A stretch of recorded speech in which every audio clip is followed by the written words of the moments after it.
એવું કહેવામાં આવે છે કે આપણે જ્યારે વાતચીત કરતા હોઈએ છીએ ત્યારે 1 કલાકમાં 10,000 જેટલા શબ્દો બોલતા હોય છે.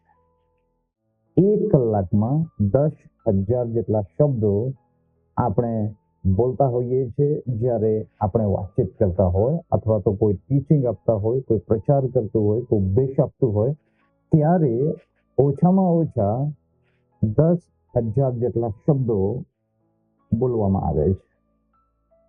તો આ જે વાતચીત છે તે ઘણી અગત્યની છે, અને વાતચીત આપણા જીવન પર ઘણી અસર પાડતી હોય છે. વાતો આપણા પ્રસંગોને અસર પાડે છે, વાતો આપણા સંબંધોને અસર પાડે છે, વાતો આપણી મિત્રતાને અસર પાડે છે. અને એટલા માટે વાતચીતનો એક ખાસ વિશેષ મહત્વ હોય છે. આપણે અનેક લોકોની સાથે વાતચીત કરતા હોય છે, પરંતુ જે આપણા ખાસ મિત્ર કે સંબંધી છે, અથવા જે વ્યક્તિને આપણે ખાસ માનતા હોય છે, તેઓની સાથે વિશેષ વાતો પણ કરતા હોય છે. તો આજે ફરી એકવાર હું બિબ્લિકલ શેફર્ડ યુટ્યુબ ચેનલમાં આપનું સ્વાગત કરું છું. આપણે આજે વાતચીત કરવાના છે વાતચીતના વિષયમાં, અને આજનો મારો વિષય છે આપણી વાતચીતમાં ઈશ્વરને સ્થાન આપવું. આ વિષય મારા અને તમારા જીવનને બહુ પ્રભાવ પાડે છે, અને જો આ વિષયને તમે ગંભીરતાથી લેશો અને ધ્યાનપૂર્વક સાંભળશો, તો આજેથી લઈને તમારી વાતચીત જે તમે કરો છો કોઈ પણ વ્યક્તિની સાથે, અથવા તો સમૂહ કે મિત્ર વર્તુળમાં, તો તે વિશે તમે સાવધ થઈને વાતચીત કરવાની શરૂઆત કરશો. તો ચાલો આજે બાઇબલમાંથી કેટલીક વાતો, કેટલાક ઉદાહરણો જોવાની આપણે કોશિશ કરીએ કે જે આપણને મદદ કરશે વાતચીતમાં ઈશ્વરને સ્થાન આપવા માટે. જેમ મેં શરૂઆતમાં કહ્યું તેમ કે આપણે 1 કલાકમાં લગભગ 10,000 જેટલા શબ્દો બોલતા હોઈએ છીએ. 10,000 શબ્દો જો આપણે લખવા બેસીએ તો હોય છે, અને એ શબ્દોનો આપણે જો અભ્યાસ કરીએ, તેનું નિરીક્ષણ કરીએ, તેનું અવલોકન કરીએ, તો અનેક વાતો આપણા જીવનમાં સુધારો કરવા માટે જરૂરી છે એવું લાગશે. અને એટલા માટે મારે અને તમારે એક ખાસ બાબત પર ધ્યાન આપવાનું હોય છે, અને તે છે આપણે કઈ રીતે વાતચીત કરવું જોઈએ. ઘણા વર્ષોથી હું એક વિશેષ પ્રાર્થના કરતો હોઉં છું પ્રભુની આગળ, અને તે પ્રાર્થના હોય છે કે પ્રભુ મને વાતચીત કરતા શીખવાડો, મને વાતો કરતા શીખવાડો. મારે કેવી રીતે બોલવું, કેવી રીતે ન બોલવું, અને શા માટે બોલવું અને શા માટે ન બોલવું જોઈએ, એવા અનેક વિષયોને ધ્યાનમાં રાખીને હું પ્રભુની આગળ પ્રાર્થના કરતો હોઉં છું. કેમ એવું? કેમ કે વાતચીત પ્રભાવશાળી હોય છે, અને વાતો સામેની વ્યક્તિ પર અને સામેની વ્યક્તિની વાતો આપણા પર ઘણી અસર પાડતી હોય છે. અને મારા પોતાના જીવનના અનુભવોમાંથી જો હું કહું તો ઘણીવાર વાતચીત કરતા કરતા અનેક વાતો શીખવા મળી છે. અનેક વખત દુઃખદ વાતો પણ આવી છે, નિરાશાની વાતો પણ આવી છે, નકારાત્મક વાતો આવી છે, સકારાત્મક વાતો આવી છે. એટલે કે આજે વાતચીત દરમિયાન ઘણીવાર તો આપણને દર્શન પ્રાપ્ત થતા હોય છે. જ્યારે આપણે સારા લોકોની સાથે વાતચીત કરતા હોય તો આપણને સારું પરિણામ અથવા તો સારા વિચારો, સારું દર્શન પ્રાપ્ત થતું નજરે પડતું હોય છે.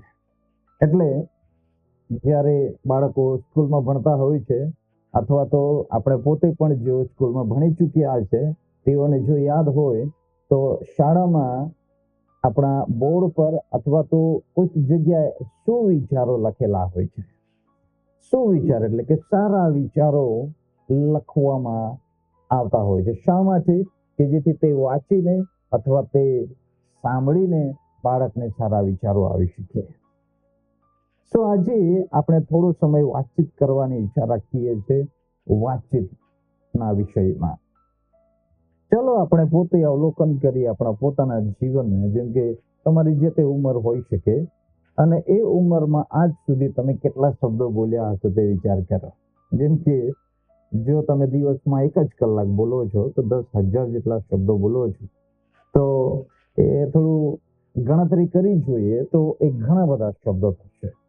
એ શબ્દોનો પાર નથી. આપણે જન્મ થયો ત્યાંથી લઈને એની ગણતરી આપણે કરી નથી અને કોઈ વ્યક્તિએ પણ નથી કરી કે તે મશીનમાં પણ બધા સંગ્રહ કરવામાં નથી આવી આપણી વાતોનો. પરંતુ એક રીતે જોવા જઈએ તો એના વિશે વિચાર કરીએ તો અનેક શબ્દો અથવા વાતો આપણે કરી ચૂક્યા છીએ. જેમ કે આપણે સંદેશો બોલવાના હોય, કોઈ વાત કરવાના હોય તો આપણે તેની પૂર્વ તૈયારી કરતા હોય. જેમ કે કોઈ શિક્ષક ક્લાસમાં ભણાવવાનો હોય તો તે પૂર્વ તૈયારી કરશે કે જેથી તે સારી રીતે શીખવી શકે. કોઈ જગ્યાએ સેમિનાર હોય તો તમે તૈયારી કરતા હોય છે કે જેથી સારી રીતે બોલી શકાય. કોઈ રાજનેતા હોય તો તેમણે કશેક જગ્યાએ બોલવાનું થાય તો તે પૂર્વ તૈયારી કરશે અને પછી તે તેમના શબ્દો બોલશે.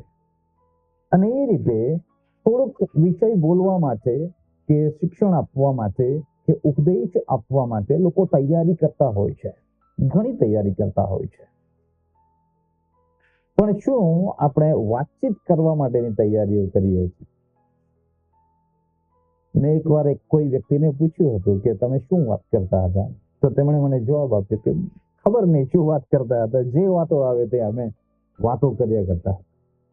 એટલે આખો દિવસ એટલે ખબર જ નથી તમને. મેં પૂછ્યું તો તેમણે કીધું કે ના, બસ જે વિષય આવે તે, જે વાતો કરવાનો હોય તે અમે વાતચીતમાં લાગેલા હતા. તો બે મિત્રો છે અને વાતચીત કરતા રહે, એમાં ખોટું નથી. પરંતુ તમે શું વાતચીત કરી રહ્યા હતા તે જો તમને ખબર નથી તો આખો દિવસ તમે મિત્રતામાં સમય પસાર કર્યો તો તેમાં પ્રોડક્ટિવિટી શું આવે, એમાં ફાયદો શું થયો, એનાથી એકબીજાને પ્રોત્સાહન, ઉત્તેજન શું મળ્યું, એ આપણે વિચારવા જેવું છે.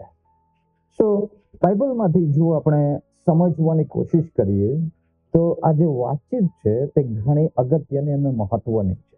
કેમ એવું? કેમ કે પ્રભુ ઈસુના શબ્દોમાં ચાલો આપણે ચેક કરવા કોશિશ કરીએ કે આપણે જે વાતચીત છે, સંદેશાની વાત નથી કરતો કે ટીચિંગની વાત નથી કરતો કે આપણે કોઈ વિશેષ વાતો કોઈની સમક્ષ બોલીએ તેની વાત નથી કરતો, પણ રોજિંદા જીવનમાં આપણે જે વાતચીત કરતા હોઈએ છીએ તે વાતચીત કેવી મહત્વની છે તે વિશે હું તમને બાઇબલમાંથી ખાસ જણાવવાની ઈચ્છા રાખું છું. માંથી તેનો 12મો અધ્યાયમાં પ્રભુ ઈસુએ કેટલીક વાતો કરી છે તે સમજવા જેવી છે. માંથી તેનો 12મો અધ્યાય, જો તમારી પાસે બાઇબલ છે તો તમે ખોલી શકો છો. તેને 35મી કલમ, 36મી કલમ અને 37મી કલમ. આમ તો આગળથી પણ તમે વાંચી શકો છો, પરંતુ માંથી 12મો અધ્યાય 35 થી લઈને 37મી કલમ આપણા વિષયમાં રહીને હું બોલવાની ઈચ્છા રાખું છું. અને તે આપણો વિષય છે વાતચીત, વાર્તાલાપ, આપણી વાતો. તે વિષયમાં પ્રભુ ઈસુ કેટલી ગંભીર વાત બોલે છે તે આપણે સમજવા કોશિશ કરીએ. સારો માણસ અન્નના સારા ભંડારમાંથી સારું કાઢે છે ને નઠારો માણસ નઠારા ભંડારમાંથી નઠારું કાઢે છે. 36મી કલમ. વળી હું તમને કહું છું કે માણસો જે હરેક નકામી વાત બોલશે તે સંબંધી ન્યાય કાળે તેઓને જવાબ આપવો પડશે. 37મી કલમ. કેમ કે તારી વાતોથી તું ન્યાયી ઠરાવાશે અને તારી વાતોથી તું અન્યાયી પણ ઠરાવશે. કેવું જોરદાર સ્ટેટમેન્ટ છે, કેવું જોરદાર, ગંભીર અને ભય લાગે એવું વાક્ય અહીં પ્રભુ ઈસુ પોતે બોલી રહ્યા છે. જગતનો ન્યાય થશે એ આપણે જાણીએ છીએ, બાઇબલ આપણને એ વાત પ્રગટ કરે છે. પણ ન્યાયના દિવસે એ સ્ટાન્ડર્ડ શું હશે, માપદંડ શું હશે, એમાં શું કરવામાં આવશે તે વિશેનો એક વાત પ્રભુ ઈસુ અહીં બોલી રહ્યા છે કે તમારી જે વાતો તમે બોલ્યા છો, જે વાતચીત તમે કરી છે, એકબીજાની સાથે, માણસોની સાથે, બચપનથી લઈને બુજુર્ગ અવસ્થા સુધીમાં તમે જે બોલ્યા છો તે વાતોને બે ભાગમાં વહેંચવામાં આવશે. સારી વાતો અને ભૂંડી વાતો, અથવા તો નકામી વાતો અને કામની વાતો, એ રીતે બે ભાગ પાડીને તમારો ન્યાય કરવામાં આવશે. એવું અહીં પ્રભુ ઈસુ પોતે બોલી રહ્યા છે. હવે મારો વિશ્વાસ છે કે પ્રભુ કદી જૂઠું બોલતા નથી, અને બાઇબલમાં જો તમે જોશો તો પ્રભુએ કદી મજાક કરી નથી, એટલે કે નકામા શબ્દો બોલ્યા નથી. અને અહીંયા પ્રભુ ઈસુ કહી રહ્યા છે કે તમે જે નકામી વાત બોલ્યા છો તે વિશે તમારે જવાબ આપવો પડશે. બહુ ખતરનાક વાત છે. એટલું જ નહીં, જો સારી વાત બોલ્યા છો તો તે વિશે પણ તમારે ત્યાં પ્રતિફળ મળી શકે છે અથવા બદલો મળી શકે છે. મારો કહેવાનો ભાવાર્થ એ છે કે અહીં પ્રભુ આપણી વાતચીતને મહત્વ આપે છે. અહીંયા જો તમે ધ્યાનથી સાંભળ્યું હોય તો વાત શબ્દ પર ભાર મૂકવામાં આવ્યો છે. 36મી કલમ જુઓ, નકામી વાત બોલશે. 37મી કલમમાં ફરીથી કહે છે કે તારી વાતોથી તું ન્યાય ઠરાવાશે અને તારી વાતોથી તું અન્યાય પણ ઠરાવશે. મતલબ શું છે કે વાતો ઘણી અગત્યની છે. વાતો અહીંયા તમને જાણીને આશ્ચર્ય થશે કે તારા સંદેશાથી તું ન્યાય ઠરાવાશે, તારા શિક્ષણથી, તારા ઉપદેશોથી તું ન્યાય ઠરાવાશે એવું નથી બોલવામાં આવ્યું, કે અન્યાય ઠરાવાશે એવું નથી બોલવામાં આવ્યું, પરંતુ અહીં કહેવામાં આવ્યું છે તારી વાતોથી, તારી વાતચીતથી, દૈનિક જીવનમાં જે વાતચીત તું કરે છે, તમે કરો છો, તે પરથી ન્યાય કરવામાં આવશે. બીજા પ્રકારે પણ, બીજા માપદંડથી પણ ન્યાય કરવામાં આવશે, પરંતુ આપણા વિષયમાં જ્યારે આપણે રહીએ છીએ ત્યારે વાતચીતના આધારે પણ આપણો કરવામાં આવશે. મારો સવાલ છે કે તમે તમારી વાતચીતને તમે પોતે કેટલું મહત્વ આપો છો? જો તમે હંમેશા મજાકિયા રહેતા હોય, બસ ગમે તેમ આવે તેમ બોલતા રહેતા હોય, તો કોઈ વ્યક્તિ તમારી વાતોને ગંભીરતાથી નથી લેવાનો. અને એટલા માટે તમારી વાતચીત વિશે હંમેશા સાવધ રહો. વાતચીત કદાચ આપણને અત્યારે કશું સામાન્ય લાગે છે, અથવા તો એ તો મેં બોલ્યા કર્યું, પણ ઈશ્વરની દ્રષ્ટિમાં હરેક શબ્દો, હરેક વાક્યો, તમારો હરેક ભાવાર્થ, તમારો ઇન્ટેન્શન એટલે કે ઈરાદો પણ મહત્વનો છે. ગંભીરતાથી પ્રભુ હરેક શબ્દને લે છે. અને એટલા માટે નીતિ વચનમાં એક ખાસ વાત લખવામાં આવી છે જે આપણે બધા જ લોકો જાણતા હોય છે, અને ઘણી વખત આપણે સંદેશ દરમિયાન પણ સાંભળીએ છીએ. નીતિ વચન 18મો અધ્યાયમાં 21મી કલમમાં આ પ્રમાણે લખ્યું છે, મરણ તથા જીવન જીભની સત્તામાં છે, અને તેનો જે જેવો ઉપયોગ કરશે તે તેવો ફળ ખાશે. 20મી કલમમાં લખ્યું છે, માણસ પોતાના મોઢાના ફળથી પેટ ભરીને ખાશે, અને તેના હોઠોની ઉપજથી તે ધરાશે. હોઠોની ઉપજ એટલે કે શબ્દો, અને પછી પોતાના મોઢાના ફળથી, એ પણ શબ્દોની વાત કરે છે, વાતચીત વિશે. અને મરણ તથા જીવન જીભની સત્તામાં છે. જીભની સત્તામાં છે મતલબ કે તમારી વાતચીતમાં છે. તો જો તમે જાહેરમાં બોલવા માટે ડરીને કે પછી પૂર્વ તૈયારીઓ કરી લો છો, તો મારે કહેવાનું છે જ્યારે તમે ઘરમાં બેઠા હોય છે અથવા એકબીજા સાથે વાતચીત કરતા હોય છે, ત્યારે તમારે શું બોલવું ન બોલવું એ વિશે તમે કેટલા સાવધ રહો છો, તમે કેટલી સાવધાની રાખો છો, અથવા તો ગંભીરતા અથવા મહત્વ રાખો છો, એ વિશે તમારે ધ્યાન રાખવું જોઈએ.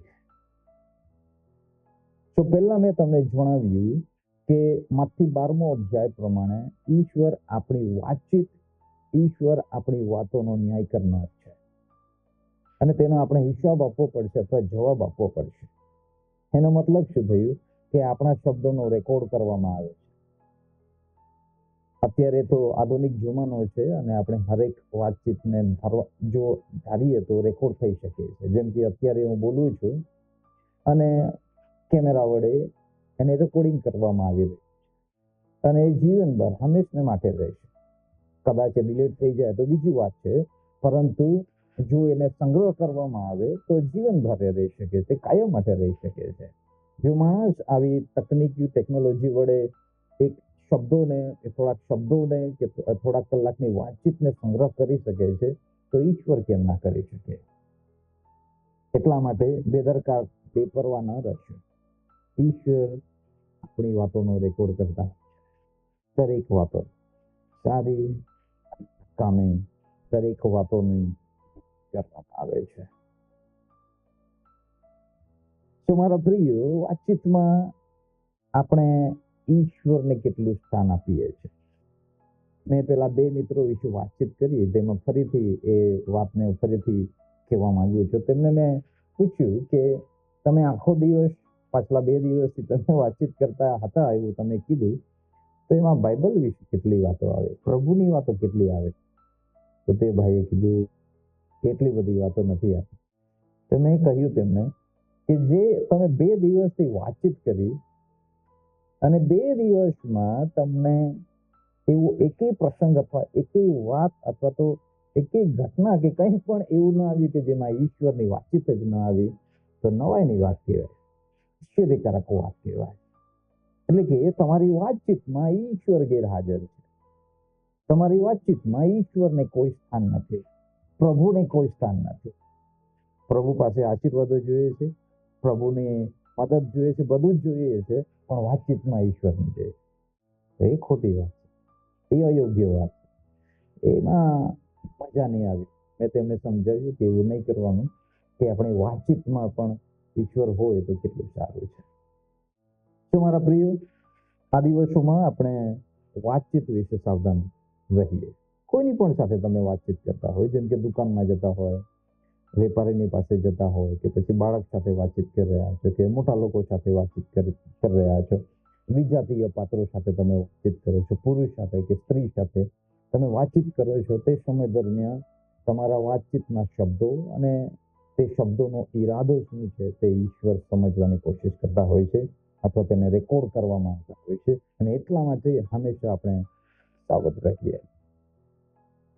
જૂનો કરારમાં, જો તમારી પાસે બાઇબલ છે તો જૂનો કરારનો છેલ્લામાં છેલ્લું પુસ્તક માલાકી, ત્યાં બહુ જોરદાર વાત માલાકી લખે છે, અને તે માલાકી 3 અધ્યાય અને 16મી કલમમાં લખવામાં આવ્યો છે. તે માલાકી પ્રબોધકે કેટલીક વાતો કરી હતી, અને પછી ઘણી બધી તો નકારાત્મક હતી, ફરિયાદો હતી, અથવા તો પ્રભુ આ બાબતોથી તમારાથી નારાજ છે એ વિશેની કેટલીક વાતો કરી હતી. પણ પછી કેટલાક ઈશ્વરનો ડર રાખનાર લોકોએ આ માલાકી પ્રબોધકની વાતને ધ્યાન આપ્યું, અને પછી કેટલીક વાતો આ માલાકી 3 અધ્યાયમાં લખી છે, તે હું વાંચવાની ઈચ્છા રાખું છું. ત્યારે યહોવાનો ભય રાખનારાઓએ એકબીજા સાથે વાત કરી, અને યહોવાએ તે ધ્યાન દઈને સાંભળ્યું. અને યહોવાનો ભય રાખનારાઓને સારું તથા તેના નામનું ચિંતન કરનારાઓને સારું યાદીનું પુસ્તક તેમની હજુરમાં લખવામાં આવ્યું. બહુ જોરદાર કલમ છે. મારા બાઇબલમાં મેં લીટી કરીને રાખ્યું છે, અને બહુ વર્ષોથી આ કલમ હું સમજું છું, અને ઘણી વાર મેં ઉપયોગ કરીએ છીએ આ કલમનો. અને એ ત્યાં એક ખાસ વાત આપણા વિષયની આવે છે કે ઈશ્વરનો ડર રાખનાર, યહોવાનો ભય રાખનાર લોકોએ એકબીજા સાથે વાતચીત કરી. કોની સાથે? એકબીજા સાથે વાતચીત કરી.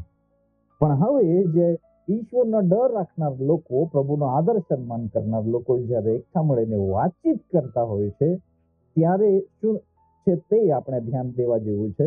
અને યહોવાએ તે ધ્યાન દઈને સાંભળ્યું. શું સાંભળ્યું? ઈશ્વરનો ડર રાખનાર લોકોની વાતચીત પ્રભુએ ધ્યાનથી સાંભળી. આ કલમ જ્યારથી મને સમજાઈ છે ત્યારથી હું બહુ ગંભીર બની ગયો છું મારી વાતચીત વિશે. જો કે હું પણ હસતો રહું છું, અથવા તો હું સંપૂર્ણ વાતો કરું છું એવું નથી હોતું, ગલતીઓ હજુ પણ થઈ જાય છે, પરંતુ બની શકે ત્યાં સુધી હું શાંતિથી વાતચીત કરવા કોશિશ કરું છું, વિચારીને બોલવા કોશિશ કરું છું. તો પણ ઘણીવાર ભૂલ થઈ જાય છે, પણ ઈશ્વરનો ડર રાખનાર લોકોની વાતચીત ઈશ્વર સાંભળવાની હંમેશા ઈચ્છા રાખતા હોય છે. આ વાત બહુ અગત્યનું છે. તો પહેલો મુદ્દો હું તમારી આગળ લઈને આવ્યો છું કે ઈશ્વર આપણી વાતોનો ન્યાય કરશે. બીજો વિષય મેં તમારી આગળ મૂક્યો કે ઈશ્વર આપણી વાતોને ધ્યાનથી સાંભળે છે, અને ખાસ કરીને ઈશ્વરના પોતાના લોકો, ઈશ્વરનો ડર રાખનાર લોકો જ્યારે વાતચીત કરવા માટે બેસે છે ત્યારે ઈશ્વર તેને સાંભળે છે. કેમ સાંભળે છે? કેમ કે આગળ લખ્યું છે કે જેથી તેઓને માટે અલગ પુસ્તક તૈયાર કરે, તેઓનું લિસ્ટ અલગ બનાવવામાં આવે છે, તેઓને યાદ કરવા માટે તેઓને સારું યાદીનું પુસ્તક ઈશ્વરની હજુરમાં લખવામાં આવે છે. તમારા વાલાઓ, જો તમે પાસ્ટર છો, જો તમે વિશ્વાસી છો, જો તમે ઈશ્વરના અનુયાયી છો, તો તમારા માટે ખાસ બાબત અહીં લખવામાં આવ્યું છે, આપણા માટે ખાસ વાત લખવામાં આવી છે કે આપણી વાતચીતને પ્રભુ ધ્યાનથી સાંભળતા હોય છે. તમારી વાતચીત કયા પ્રકારની છે?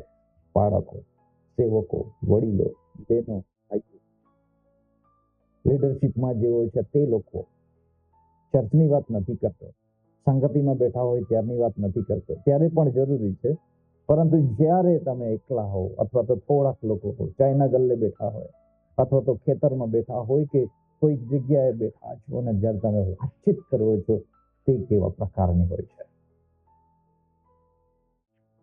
એક વ્યક્તિને હું ઓળખું છું, તે વ્યક્તિના ગેરેજ પાસે જાઉં છું, ગેરેજમાં જાઉં છું, મારી બાઇકને સમારકામ કરવાની જરૂરત પડે તો, સર્વિસ કરવાની જરૂરત પડે તો હું તેમની પાસે જાઉં છું. તો એક વર્ષે તેમણે એક મને વાત કરી કે રાકેશભાઈ, અહીંયા ઘણા બધા લોકો આવે છે અને બાઇકનું સમારકામ કરવું હોય તો પણ અને એમ જ બી બેઠા હોય છે, અને તેઓ ઘણી વાર નકામી વાતો બોલતા છે, કામ વગરની વાતો બોલ્યા કરે, એવી વાતો બોલે કે જે સાંભળવાની ઈચ્છા ન થાય. અમુક લોકો આવીને ગાળ પણ બોલતા, અમુક લોકો ચિત્ર વિચિત્ર વાતો બોલતા રહેતા હોય છે. પણ પછી તેમણે મને એક વાત કરી, પણ તમે જ્યારે અહીં આવો છો, કેટલા વર્ષોથી તમે અહીંયા આવો છો, મેં નોટિસ કર્યું છે કે આટલા વર્ષોથી તમે અહીંયા આવો છો, પણ આજ સુધી તમારા મોઢેથી નકામી વાતો કે કામ વગરની વાતો કે ગપ્પાબાજી મેં તમારા મોઢેથી સાંભળી.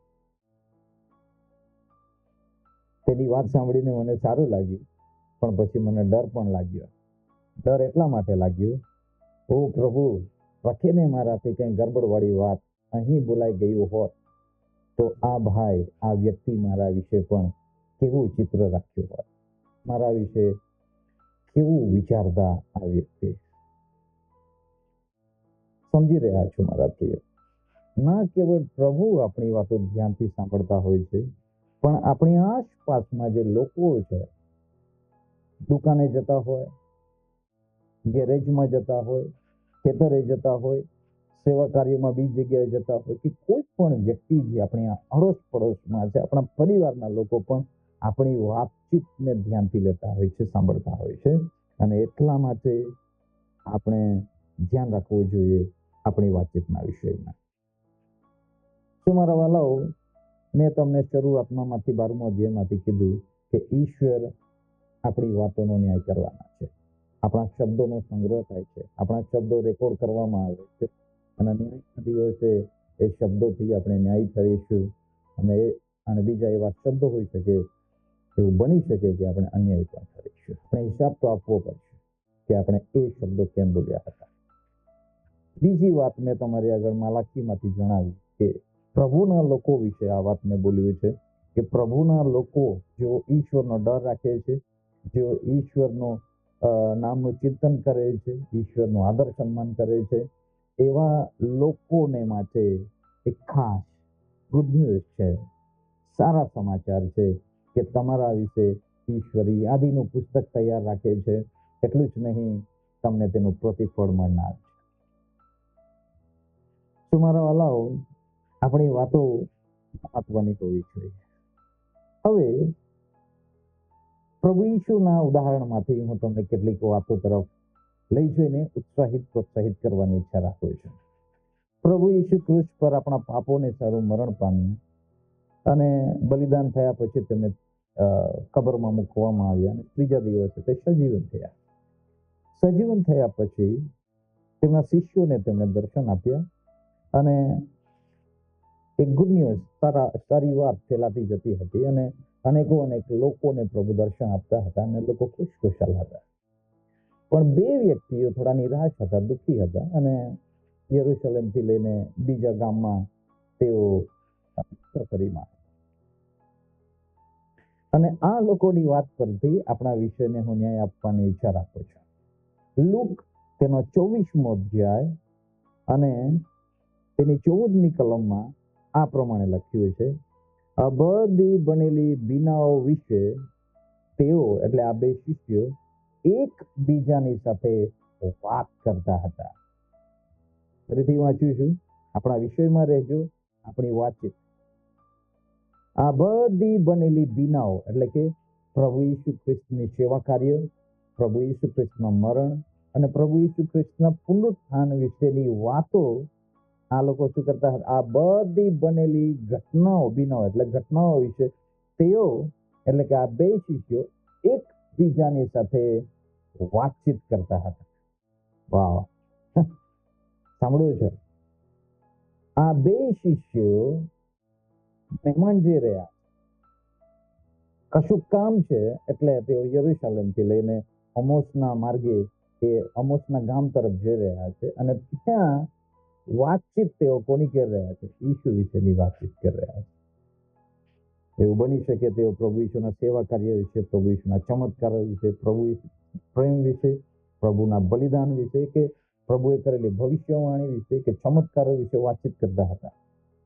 પરંતુ ખાસ કરીને તેઓ પ્રભુ ઈસુ જીવતા ઉઠ્યા છે એવું કોઈએ એ લોકોને પણ કહ્યું હતું, તે વાતચીત વિશે તેઓ વાતચીત કરતા હતા. મારો સવાલ છે, તમે રસ્તે ચાલતા ચાલતા શું વાતચીત કરો છો? અથવા તો બેઠા બેઠા તમારી વાતો કેવી હોય છે? તમે ગાડી ચલાવી રહ્યા છો ત્યારે વાતો કયા પ્રકારની છે? અને પછી તમે જોશો આગળ 15મી કલમ, તેઓ એકબીજાની સાથે વાત કરતા હતા. માલાકી 3 અધ્યાય 16મી કલમમાં આપણે એ જ શબ્દ વાંચ્યો, તેઓ એકબીજાની સાથે વાત કરવા સાંભળ્યા. ત્યારે પ્રભુએ ધ્યાન દઈને સાંભળ્યું અને એના જેવી જ ઘટના હવે લુક 24મો અધ્યાયમાં આપણને જોવા મળી રહી છે. તેઓ એકબીજાની સાથે વાત કરતા હતા તથા માહોમાહે સવાલ પૂછતા હતા. એટલામાં ઈસુ પોતે તેઓની પાસે આવીને તેઓની સાથે ચાલ્યો. વાવ! કદાચ મેં વાવ બોલ્યો તેનું એક કારણ છે કે આ બે શિષ્યો એવી વાતો કરી રહ્યા છે પ્રભુ વિશે કે પ્રભુ પોતે તેમની સાથે આવીને ચાલવાની ઈચ્છા રાખે છે. પ્રભુ તેમની સાથે ચાલવા લાગ્યા. સવાલ છે, તમારી વાતો સાંભળીને પ્રભુ તમારી સાથે ચાલવાની ઈચ્છા રાખશે? તમે બે જણા વાતચીત કરી રહ્યા છો, બે દોસ્તારો વાતચીત કરી રહ્યા છો, બે પાસ્ટરો વાતચીત કરી રહ્યા છો, બે વડીલો વાતચીત કરી રહ્યા છો, બે બહેનો વાતચીત કરી રહ્યા છો, બે બેનપણીઓ વાતચીત કરી રહ્યા છો, પતિ પત્ની વાતચીત કરી રહ્યા છો, તમે મિત્ર વર્તુળ વાતચીત કરી રહ્યા છો. પણ મારો સવાલ છે આ શાસ્ત્ર વચનમાંથી કે જ્યારે તમે એ વાતચીત કરતા હોય ત્યારે શું પ્રભુ એ વાતો સાંભળીને તમારી સાથે વાતચીત કરવા માટે બેસી પડશે? અથવા તો ત્યાં તેમની ઉપસ્થિતિ લઈને આવશે? અથવા તો તે કહેશે કે ચાલો તમારી સાથે હું પણ વાતચીત કરવા બેઠું, અથવા તમારી વાતો સાંભળવાની મને મજા આવી? શું પ્રભુ કહી શકે? જોરદાર વાત બની. પ્રભુ તેમની સાથે ચાલવા લાગ્યા.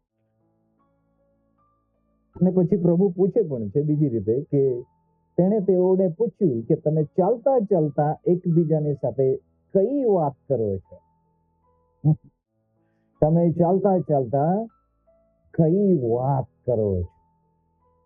બસ એ સવાલ તમારા અને મારા હૃદય સુધી પહોંચાડીએ. આપણે જીવન જીવતા દરરોજ કેવી વાતો કરીએ? આપણે ચાલતા ચાલતા, ઊંઘતા બેઠતા, ઉપદેશમાં, વાતચીતમાં આપણી વાતો કેવી હોય છે? બીજું, શિષ્યોની જેમ ઈશુની વાત હોય તો કેટલું સારું. આ શિષ્યોની જેમ તે વિશેની વાતો હોય તો કેટલું સારું. ઈશ્વર વિશે બનેલી ઘટનાઓ વિશેની વાતચીત આપણે કરતા હોય તો કેટલું સારું. અને જ્યારે એવી સારી અને ઉત્તમ વાતો ચાલતી હોય તો પ્રભુ પણ આપણી પાસે આવવાની ઈચ્છા રાખતા હોય છે. આપણે ઘણી વાર કે પ્રભુની પ્રભુની વાત સાંભળવાની બહુ ઈચ્છા છે. એક વિષય પણ હોય છે કે લિસનિંગ ગોડ્સ વોઇસ, એટલે કે દેવનો અવાજ. તેના વિશે સંદેશા પણ ઘણા લોકો બોલતા હોય છે. પણ મારે તેનાથી થોડું અલગ વિચારવા માટે હું તમને પ્રોત્સાહિત કરું છું કે શું પ્રભુ તમને સાંભળવાની ઈચ્છા રાખતા હોય છે? આપણે જ્યારે વાતચીત કરતા હોય ત્યારે પ્રભુ સાંભળવા માટે આપી રહે. વાહ, કેટલી સરસ વાત કરે છે મારા દીકરો કે મારી દીકરી, કે મારા બાળકો, મારા શિષ્ય, મારો પાસ્ટર, મારા સેવક, મારી સેવિકા, મારા લોકો, મારા મંડળીના લોકો કેટલું સરસ વાત બોલી રહ્યા છે, એવો ઉત્સાહ શું પ્રભુને આવી જાય. માલાકી 3:16 કલમમાં પ્રભુને ઘણો ઉત્સાહ આવી ગયો હતો. જ્યારે ઈશ્વરનો ડર રાખનાર લોકો એકબીજાની સાથે વાતચીત કરવા માટે એકઠા મળ્યા હતા, ત્યારે પ્રભુ કહે છે, આ લોકોનું નામ એમોસના માર્ગે પણ એ વાત જાણે વાતચીતમાં ઈશ્વર, વાતચીતમાં ઈશ્વર છે. હવે એ જ ચેપ્ટરમાં અથવા તો એ જ શાસ્ત્ર ભાગમાં જો તમે આગળ વાંચશો તો લુક 24 જેને 27મી કલમમાં પ્રભુ ઈસુ આગળ બોલે છે અથવા તેમના વિશે લખવામાં આવ્યું છે. પછી મૂસાથી તથા સગળા પ્રબોધકોથી માંડીને તેમણે બધા ધર્મલેખોમાંથી પોતાના સંબંધની વાતોનો ખુલાસો કરી બતાવ્યો. એટલે કે જૂનો કરારમાં જે વાતો હતી તે વિશેનો ખુલાસો પ્રભુએ કરી બતાવ્યો. પોતાના સંબંધની વાતોનો ખુલાસો કરી બતાવ્યો. સાંભળ્યું તમે કે વાતોનો ખુલાસો, એટલે કે આ લોકો કોઈ સભાસ્થાનમાં નથી બેઠા કે કોઈ મંદિરમાં કે ચર્ચમાં નહોતા બેઠા. રસ્તે ચાલતા ચાલતા પ્રભુ વાતચીત દરમિયાન આખો ખુલાસો આપે છે. તો ઘણી વાર આપણા મનમાં એવું હોય છે કે આપણે ચર્ચમાં જઈશું ત્યારે વચનનો ખુલાસો મસ્ત મળશે, અને હા, થાય છે, પણ તે 1 કલાક કે 2 કલાક માટે. જો આપણે બાઇબલ ક્લાસમાં બેઠા હોય તો 1 દિવસ કે 2 દિવસ માટે, કે પછી સેમિનારમાં બેઠા હોય તો અથવા કન્વેન્શનમાં બેઠા હોય તો થોડાક દિવસો માટે ખુલાસો મળે અને એમાં જવું જોઈએ, ભાગ લેવું જોઈએ. પણ મારો જે વિષય છે, આપણી વાતચીતમાં ધર્મશાસ્ત્રનો ખુલાસો કેટલો થાય?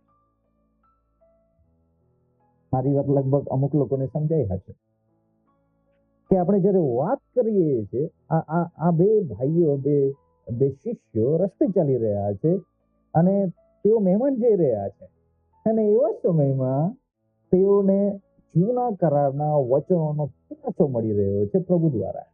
વાતચીત દરમિયાન સંદેશો નથી ચાલી રહ્યો, ટીચિંગ નથી ચાલી રહ્યું દેખાય છે. બધા પલાઠી વાળીને બેઠા છે ને મેં બોર્ડ પર લખીને સમજાવવું, એ ઘટનામાં નથી. વાતચીત દરમિયાન ખુલાસો થઈ રહ્યો છે. મારા પ્રિય, શું તમારા આવા અનુભવ છે? જ્યારે તમને સાંભળનાર લોકો એવું બોલે કે પાસ્ટર, જ્યારે તમે વાતો કરો છો ત્યારે જોરદાર વાતો બોલો છો, વાતો અમને સમજાય છે. તમે જ્યારે ચર્ચમાં સંદેશો આપો છો ત્યારે તો સમજાય છે, પરંતુ જેમ વાતો કરતા હોય ત્યારે જે સમજાય છે તે બહુ અજાયબ હોય છે. મારા પ્રિય, તમારી વાતચીતમાં ઈશ્વરને સ્થાન હોય તે કેટલું જરૂરી છે. તમારી વાતચીતમાં બાઇબલના વચન વાતચીત હોય તે પણ કેટલું જરૂરી છે. આપણા પ્રભુનો સ્વભાવ હતો કે તે જ્યારે વાતચીત કરતા હોય ત્યારે શાસ્ત્ર વચનોનો ખુલાસો કરી બતાવતા. એટલે કે તેમની વાતચીતમાં, દૈનિક વાતચીતમાં શાસ્ત્ર વચનોની વાતો આવતી, પ્રભુની વાતો આવતી, બાઇબલમાંથી વચનોમાંથી પ્રભુ વાતચીત કરતા હતા, બોલતા હતા, વાર્તાલાપ કરતા. તો મારે તમને એ જ બાબતમાં ઉત્સાહિત કરવાનું છે કે તમારી વાતચીતમાં ઈશ્વરને સ્થાન આપો અને તમારી વાતચીતમાં પરમેશ્વરના વચનોને સ્થાન આપો. ફરીથી બોલું છું, કેવળ સંદેશ પૂરતી વાત નહીં, સંદેશ પૂરતા સમયમાં જ ઈશ્વર અને બાઇબલની વાતો આવે એવું નહીં હોવું જોઈએ. તમારે દૈનિક વાર્તાલાપમાં પણ ઈશ્વર અને ઈશ્વરના વચનોને હોવું જોઈએ. તેનું પરિણામ શું આવે છે જાણવું છે? લુક 24મો અધ્યાયમાં એ જ શાસ્ત્ર ભાગમાં જો તમે 32મી કલમ વાંચો તો શિષ્યો પછી પ્રભુને ઓળખી જાય છે કે આ તો આપણા પ્રભુ છે, અને પ્રભુ તેઓની દ્રષ્ટિથી અદ્રશ્ય થઈ જાય છે. અને પછી 32મી કલમમાં આ પ્રમાણે લખ્યું છે, તેઓએ એકબીજાને કહ્યું કે જ્યારે તે માર્ગે આપણી સાથે વાત કરતો હતો. ફરીથી વાંચવાની ઈચ્છા રાખીશ. જ્યારે તે માર્ગમાં આપણી સાથે વાત કરતો હતો, સંદેશો આપતો હતો, ટીચિંગ આપતો હતો એવું નથી, આપણી સાથે વાત કરતો હતો અને કર્મલેખોનો ખુલાસો આપણને કરી બતાવતો હતો, ત્યારે આપણા મન આપણામાં ઉલ્લાસી નહોતા થતા શું? સો પોઈન્ટ આ લોકો બોલી રહ્યા છે કે પ્રભુ જ્યારે આપણી સાથે વાતચીત કરી રહ્યા હતા ત્યારે આપણું મન, આપણું હૃદય, આપણો આત્મા, પ્રાણ અને ઇવન આપણા શરીર પણ પ્રફુલ્લિત થતા. તેઓ આશ્ચર્ય પામે છે, નવાઈ પામે છે, આનંદથી જાય છે. બસ એ જ હું કહેવા માંગુ. મારા વાલાઓ, જ્યારે તમે બોલો છો, જ્યારે તમે વાતચીત કરો છો, ત્યારે તમારો સાંભળનારમાં રિએક્શન કેવું આવે છે? જ્યારે તેઓ તમારી વાતચીત સાંભળતા હોય છે ત્યારે તેમના લાગણીઓમાં, તેમના વિશ્વાસમાં, તેમના કાર્યોમાં કોઈ તફાવત આવે છે કે નહીં? આ શિષ્યો પોતે સાક્ષી આપે છે, જ્યારે આપણા પ્રભુ આપણી સાથે વાતચીત કરતા હતા ત્યારે આપણા મન આપણા થતા. તમારી વાતો સાંભળીને કેવો ઉલ્લાસ આવે છે લોકોને. હવે છેલ્લા વિષયો તરફ હું તમને દોરી જવા માંગુ છું. આ તો મેં આપણા પ્રભુનું ઉદાહરણ આપ્યું, તેના પહેલા મેં માથીમાંથી ઉદાહરણ આપ્યું, પછી માલાખીમાંથી ઉદાહરણ આપ્યું. પણ જૂનો કરારમાં એક વ્યક્તિ છે જેનું નામ છે અયુબ. અયુબ વિશે પણ જોરદાર વાત લખવામાં આવી છે. જ્યારે તે પોતે દુઃખમાં હતો, તકલીફમાં હતો, અને તે સમયે તે પોતાના જૂના દિવસોને યાદ કરે છે. એટલે કે ભયંકર પીડા છે, શરીરમાં તકલીફો છે, સારું થશે કે ખબર નથી, અને એવા સમયમાં તે પોતાના જૂના દિવસોને યાદ કરે છે. અને એ જૂના દિવસો યાદ કરતા કરતા અયુબ પોતાના વિશે કેટલીક વાતો બોલે છે, અને તે આ પ્રમાણે બોલે છે, અને તે છે અયુબ તેનો 29મો અધ્યાય. સાંભળજો, 21મી કલમથી લઈને 25મી કલમ સુધી. અને એ વાતચીત કેવી હતી અયુબની તે યાદ કરે છે. બહુ બધું વાંચી શકાય, જો તમારી ઈચ્છા હોય તો અયુબ 29મો અધ્યાય આખો વાંચજો, પણ સમય બચાવવા માટે હું 21મી કલમથી વાંચું છું. લોકો મારું સાંભળવાને ટાંપી રહેતા. આ અયુબ પોતે બોલે છે. લોકો મારું સાંભળવાને ટાંપી રહેતા અને મારો બોધ સાંભળવાને છાના રહેતા. મારા બોલ્યા પછી તેઓ બોલતા નહીં, અને મારી વાત, ફરીથી શબ્દ આવ્યો છે, મારી વાત, મારી વાતો, મારી વાતચીત, મારું બોલવું વરસાદની પેઠે તેમના પર ટપક્યા કરતી. મારી વાતો વરસાદની પેઠે તેઓના પર. વાહ, આ ઉદાહરણ મને બહુ પ્રિય લાગે છે કે જ્યારે હું બોલતો ત્યારે ઝરમર ઝરમર વરસાદ જેમ પડે છે, ત્યારે જેમ વૃક્ષો કે વનસ્પતિ કે ઘાસ કે કુમળા ઘાસ પર જે વરસાદ પડે છે, અને લોકો પર જ્યારે વરસાદ પડે છે ત્યારે તે અતિશય ખુશ થાય છે, આનંદિત થાય છે, એવી રીતે મારી વાતો વરસાદની પેઠે લોકો પર ટપક્યા. ઘણી વાર આ શબ્દો વાંચું છું ત્યારે હું મારા પોતાના વિશે વિચારમાં પડું છું કે પ્રભુ, મારી વાતો કેવી છે? શું મારી વાતો આ વરસાદના જેવી ફળદાયી, ઉપયોગી, ઉપજાઉ છે, આનંદ આપનારી છે, કે પછી ગડબડ કરનારી? હજુ એ આગળ વાંચીએ તો તેઓ વરસાદની પેઠે મારી રાહ જોતા હતા. તેઓ એટલે લોકો. કોઈ વ્યક્તિ લોકો કોઈને સાંભળવા માટે કેમ રાહ જોયા કરે? કેમ કે તેમની વાતોમાં એવું જોરદાર પ્રભાવ હશે એટલા માટે. અને પાછલા વરસાદને માટે માણસો મોં ઉઘાડે તેમ તેઓ મારે માટે આતુર હતા. 24મી કલમ. લોકો એટલે તેઓ નિરાશ થઈ ગયા હોય ત્યારે હું મોં મલકાવીને તેઓને ઉત્તેજન આપતો અને મારા આનંદી ચહેરાનું તેજ તેઓ ઉતારી પાડતા નહીં. 25. શોકાતુર માણસોને દિલાસો આપનાર તરીકે હું તેમને માટે માર્ગ પસંદ કરતો. હું સરદાર તરીકે બિરાજતો અને સૈન્યમાં આજાની પેઠે રહેતો. તો અયુબનું જીવન એક ઈશ્વર ભક્ત તરીકેનું જીવન ગણવામાં આવે છે. પણ જો આપણા વિષયમાં આપણે રહીએ અને એમને અહીં સામેલ કરીએ તો તમને જોવા મળશે કે અયુબ એક એવો વ્યક્તિ હતો જે પોતાની વાતચીતમાં ઈશ્વરને સ્થાન આપનાર વ્યક્તિ હતો. અને જ્યારે તે ઈશ્વરને પોતાના જીવનમાં સ્થાન આપનાર થયો ત્યારે તે અનેક લોકો માટે આશીર્વાદનું કારણ બન્યું. નિરાશ થયેલા લોકો માટે, શોકાતુર લોકોને માટે અને સરદારોની મધ્યે અને સૈન્યમાં એટલે કે આર્મીના લોકો માટે પણ તેની વાતચીત ઉપયોગી થઈ પડતી હતી. તમે જુઓ, આ જે મેં જ્યારે વાંચ્યું ને આ વાતચીતના સંદર્ભમાં અયુબનું જીવન મને જોરદાર લાગ્યું છે. એમનું જીવન અથવા એમની વાતચીત, તે આ શબ્દોને યાદ કરે છે, આ જીવનને તે યાદ કરે છે કે મારા પાછલા દિવસો કેવા અદ્ભુત હતા.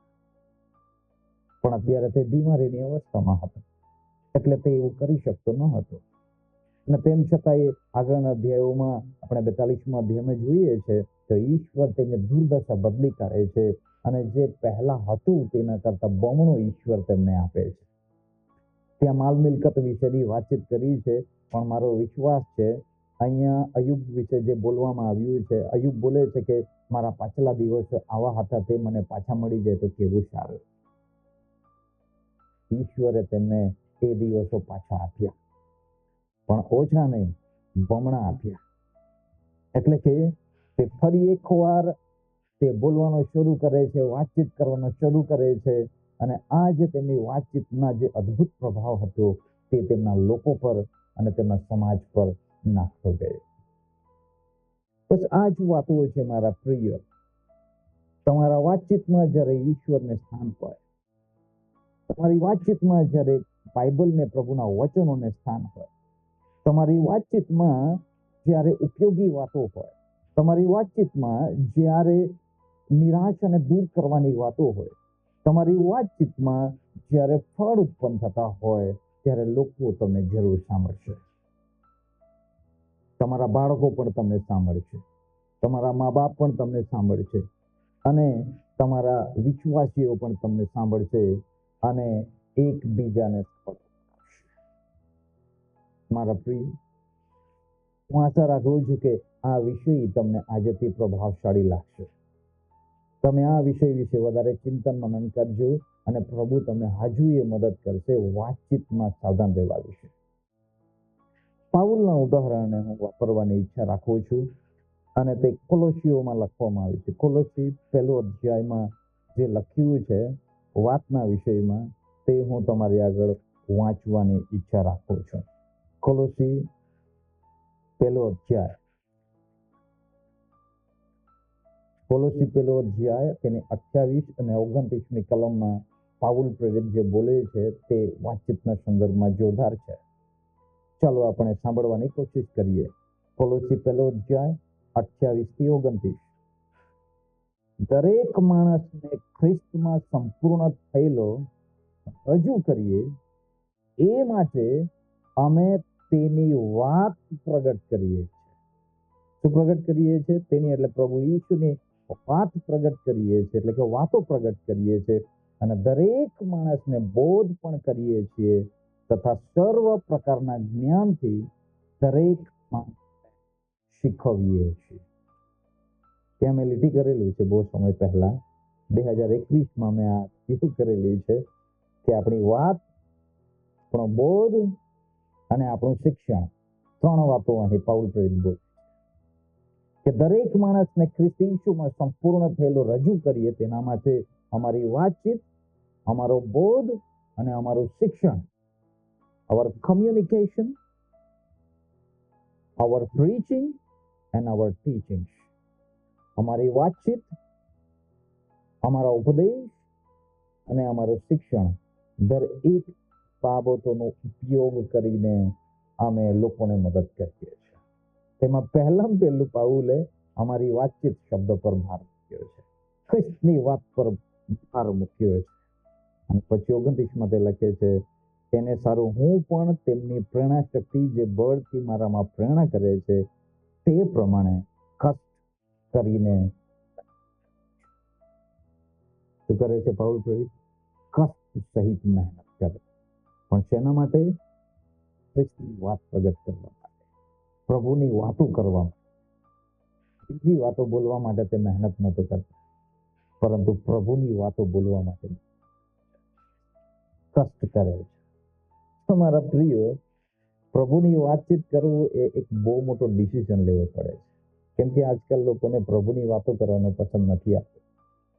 મને તો ઘણી વાર દુઃખ થાય છે કે અમુક સેવકો અને સેવિકાઓ પણ પ્રભુની વાતો કરે તેના કરતા આની વાતો વધારે બોલતા, ચર્ચના લોકોની સાથે કે પછી બીજાઓ સાથે બીજાના વિષયમાં કડવી વાતો કે બીજી વાતો વધારે બોલતા રહેતા હોય છે. અહીંયા ખ્રિસ્તમાં લોકોને પૂર્ણ કરવા માટે પાઉલ પ્રેરિત માટે જેટલી મહેનત કરવાની જરૂર પડે, પાઉલ મહેનત કરવા માટે પણ તૈયાર છે. તે વહાણમાં હતું, ચારે તરફ તોફાન હતું, તો પણ પ્રભુની વાતો કરવા જતો. એક જગ્યાએ તેમને પકડીને લઈ જવામાં આવી રહ્યો છે, જેલમાં લઈ જવાના છે, તો મારપીટ કરવાનું છે. અને તે કે થોડી વાર શાંત રહેશો તો હું પ્રભુની વાત બોલું. અને તે પોતાની સાક્ષી આપે છે, ઈસુ વિશે વાત બોલે છે. એટલે કે કહેવાનો ભાવાર્થ છે મારા પ્રિયો કે ઈસુની વાતચીત કરવા માટે તમને કેટલું ભૂલું ચડે, અથવા તો ઈસુની વાત કરવાનું શું તમને પસંદ આવે છે કે બસ બળજબરીથી બોલવું પડે છે એટલે બળજબરીથી, અથવા તો તમને બોલવાની ઈચ્છા નથી અને તો બી બોલવું પડે છે તો નહીં બોલવાનું, રહ્યા દો, ચાલશે. પ્રભુની વાત, પ્રભુને પ્રત્યેના પ્રેમને લીધે બોલવું જોઈએ. વાતચીતમાં આપણા ઈશુને સ્થાન કેટલું છે? વાતચીતમાં ઈશુને વાતને કેટલું સ્થાન છે? વાતચીતમાં પ્રભુની મંડળીને ફાયદો થાય એવી વાતચીત કેટલી છે? તમારી વાતચીતમાં દર્શન મળે છે કે નહીં? તમારી વાતચીતમાં પ્રેરણા મળે છે કે નહીં? તમારી વાતચીતમાં ખરેખર ઈશ્વરનું દર્શન પ્રાપ્ત થાય છે કે નહીં? ફરી વાર કહું છું, સંદેશા અને બોધની વાત અત્યારે હું નથી કરતો. છેલ્લું એક કલમ મેં તમારી આગળ વાંચવાની ઈચ્છા રાખું છું, અને તે છે પ્રભુ ઈશુએ પોતે કહ્યું છે તે વચન, અને તે યોહાન તેનો 6 અધ્યાયમાં તમને જોવા મળશે. યોહાન 6 અધ્યાયમાં પ્રભુ એવી વાત બોલ્યા હતા જેના લીધે ઘણા લોકોને ઠોકર લાગી અને પ્રભુ ઈશુને છોડીને ઘણા લોકો ચાલ્યા ગયા. તેમના શિષ્યોને પણ પછી પ્રભુએ કહ્યું કે મારી વાતોથી તમને ઠોકર લાગી હોય તો તમે પણ જો જવાની ઈચ્છા રાખો છો, મને છોડી દેવાની ઈચ્છા રાખો છો, તો તમે પણ જઈ શકો છો. યાદ રાખજો કે બળજબરીથી કોઈને શિષ્ય નહીં બનાવી શકાય. યાદ રાખજો, બળજબરીથી ધર્મપાલન કોઈને પણ નહીં કરાવી શકાય, અને એ કદી આપણે કરવું પણ ન જોઈએ.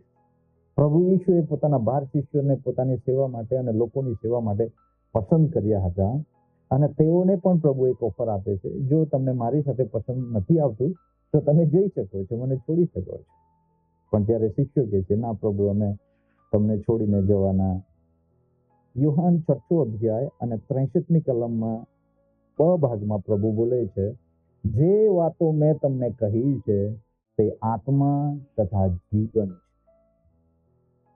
જે વાતો, પ્રભુ સ્પષ્ટ શબ્દ, જે વાતચીત મેં તમને કરી છે તે જીવન આપનાર અને આત્મિક વાતો છે. જીવન અને આત્મિક છે.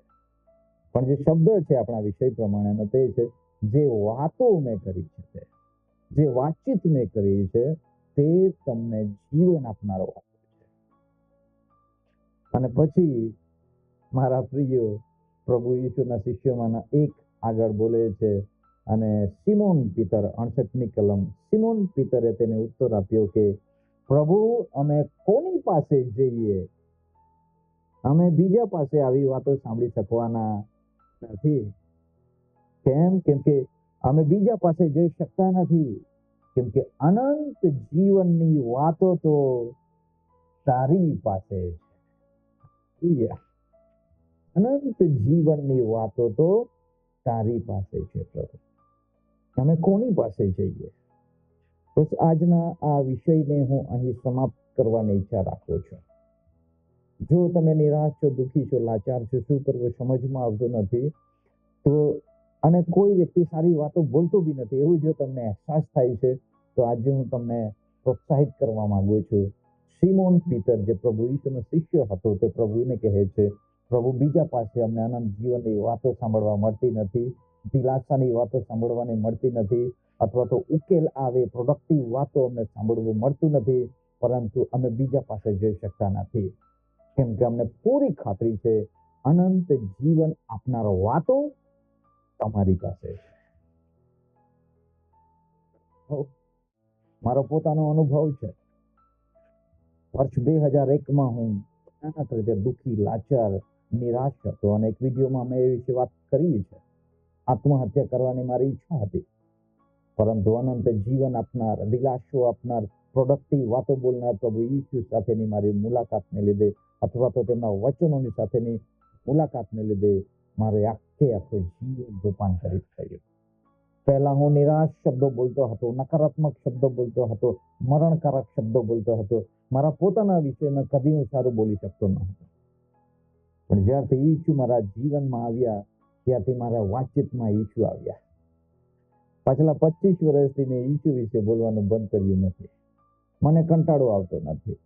મને પાછલા 25 વર્ષથી બાઇબલમાંથી બોલવાનું મને બિલકુલ કંટાળો આવતો નથી. મને જરાય દુઃખ લાગતું નથી, અને બળજબરીથી હું બોલતો નથી, ખુશીથી બોલું છું. કેમ એવું? કેમ કે મને પૂરી ખાતરી છે અનંત જીવનની વાતો પ્રભુ ઈસુ ખ્રિસ્તમાં મને પ્રાપ્ત થઈ છે. મારા વાલાઓ, આપણી વાતચીત ઘણી અગત્યની છે, અને વાતચીતનો ન્યાય થવાનો છે, આપણા શબ્દોનો ન્યાય થવાનો છે. બીજું ભાગ મેં તમને કહ્યું કે જે ઈશ્વરનો ડર રાખે છે, એવા પ્રભુના લોકોની વાતો પ્રભુ ધ્યાનથી સાંભળવાની ઈચ્છા રાખે છે, કે જેથી ત્યાં મદદ કરી શકે પ્રભુ, તેમને પ્રભુ પ્રતિફળ આપી શકે.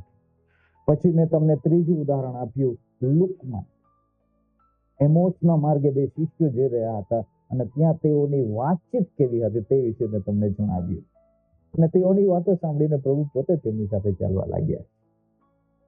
અને તેઓ માર્ગે ચાલી રહ્યા છે, ઉપદેશ નથી ચાલી રહ્યું, ટીચિંગ નથી ચાલી રહ્યું, ચર્ચમાં કે સભાસ્થાનમાં બેઠા નથી, રસ્તે ચાલતા ચાલતા પ્રભુ વચનોનો ખુલાસો કરે છે. તમારા જીવનનો અનુભવ કેવો છે? બાળકો, સેવકો, સેવિકાઓ, લીડરો, તમે ચાલતા ચાલતા વાતો કરતા કરતા શું ઈશ્વરની વાતો બોલી શકો છો, અથવા તો પ્રભુના વચનોની વાતચીત ખુલાસો કરી બતાવો છો કે નહીં? જો એવું કરશો તો પરિણામ કેવું આવ્યું? તેઓના મન ઉલ્લાસિત થઈ ગયા, આનંદિત થઈ ગયા. અને પછી મેં તમને અયુબનું ઉદાહરણ આપ્યું. અયુબના જીવનમાં કેવા અને તકલીફમાં આવ્યા, અને એવા સમયમાં તે પોતાની વાતો વિશે યાદગીરીમાં યાદ કરે છે કે મારા પહેલાના દિવસો કેવા અદ્ભુત હતા, કે હું જ્યારે વાતચીત કરતો ત્યારે લોકોમાં તફાવત આવતો, પરિવર્તન આવતું, તેવો આશીર્વાદ પામતો. અને પછી મેં કોલોસી 1:28-29 પાઉલનું ઉદાહરણ, કે કેવી રીતે પાઉલ પોતાની વાતચીત, પોતાનું શિક્ષણ અને પોતાનો ઉપદેશ માટે મહેનત કરે છે, પણ તેમાં તે પ્રાયોરિટી આપે છે વાતચીતને. એ વાતચીત દરમિયાન ઈશ્વરનું પરાક્રમ પ્રગટ. એમ કરીને દરેક વ્યક્તિને કેવળ ચર્ચમાં જ નહીં, પણ બહાર વાતચીત કરતી વખતે પણ તે વ્યક્તિનો ખ્રિસ્તમાં સંપૂર્ણ થયેલો રજ. પછી પ્રભુ ઈસુનું ઉદાહરણ મેં કહ્યું કે પ્રભુ ઈસુ કહે છે કે મેં જે વાતો તમને કહી છે તે જીવન અને આત્મા છે. તમારી વાતો કેવી છે? જીવનકારક છે કે મરણકારક છે? આશીર્વાદ લાવે છે કે શ્રાપ લાવે છે? નિરાશા લાવે છે કે પછી આશા લાવે છે? તમારી વાતચીતમાં. અને આ બધું સાંભળીને પ્રભુ ઈસુને ખાસ શિષ્ય સિમોન પીટર પ્રભુ ઈસુની આગળ બોલે છે, પ્રભુ, બીજાની વાતચીત કેવી છે અમે જાણતા નથી, પણ તમારી પાસે એવી વાતો છે જે અનંત જીવન આપે છે. મરણ પછીનું સદાકાલિક જીવન તમારી વાતોમાં રહેલું છે. અમે તમને છોડીને કદી પણ બીજે જવાના નથી. આ પ્રોત્સાહન તમને પણ આપવા માંગુ છું. મારા પ્રિયો, અનંત જીવનની વાતો પ્રભુ પાસે છે. પણ જેઓને અનંત જીવનની વાતો સમજમાં આવી છે અથવા પ્રાપ્ત થઈ છે તેઓને હું કહેવા માંગુ છું, મારા વાલાઓ, વિશ્વાસીઓ, ભાઈઓ, બહેનો, પ્રભુના શિષ્યો, તમારી વાતચીત કેવી હોય છે? તમે જ્યારે બોલો છો બીજાઓની આગળ ત્યારે તેમને કેવું લાગે છે? અને તમારી વાતચીતમાં ઈશ્વરને કેટલું સ્થાન મળે છે? તમારી વાતચીતમાં શાસ્ત્ર વચનોના ખુલાસા કેટલા નીકળે છે? અને તમારી વાતચીતમાં લોકો ઈશ્વર તરફ ફરે છે કે ઈશ્વરથી દૂર થઈ જાય છે? તમારી વાતચીત દરમિયાન લોકો ઈશ્વર તરફ આવવાની ઈચ્છા રાખે છે કે તમારી વાતો સાંભળીને જે પ્રભુ પાસે આવવા માંગતા હોય તે બી ભાગી જાય છે? મારી પ્રાર્થના છે આપણે કલાક બોલીએ, 2 કલાક બોલીએ, થોડું બોલીએ, વધારે બોલીએ, તો thank you, God bless you. હું આશા રાખું છું કે આ વચનોથી અથવા તો આ વાતોથી તમે ઉત્સાહિત થશો, પ્રોત્સાહિત થશો અને પ્રભુ વાતચીત કરવા માટે આપણે સર્વને મદદ.